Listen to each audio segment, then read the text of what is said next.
New information on the second known American killed while fighting for ISIS in Syria.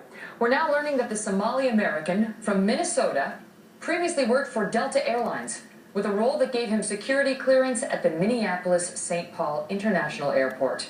Trace Gallagher has that. Trace?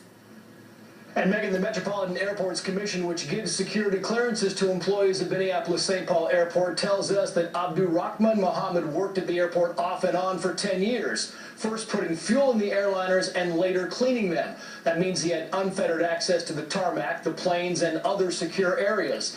Delta Airlines won't comment except to say they are working with authorities and that all employees with a security clearance are fully vetted by the Department of Homeland Security. Abdurrahman Mohammed's security clearance ended in 2011. He left late last year to fight for ISIS and died this summer in the same battle as Douglas McCain, who is also from the Minneapolis-St. Paul area. In fact, 15 men and 1 woman from the Twin Cities are thought to be fighting for ISIS. Some have been featured in ISIS social media campaigns, and many are members of the Minnesota Somalian community. A director of that community believes ISIS members are targeting their young people and funding their trips. Now, Fox 9 Minneapolis, which broke the story about Mohammed working at the airport, says he was married 4 times, had 9 children, and no criminal record they could find. But during an interview in June with the Minneapolis radio station, Mohammed claimed that he wanted to save the global Muslim community, and if that causes others to consider him a terrorist,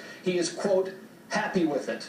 Probably not the person you want fueling and cleaning your airplane. No, not so happy now. Trace, thank you.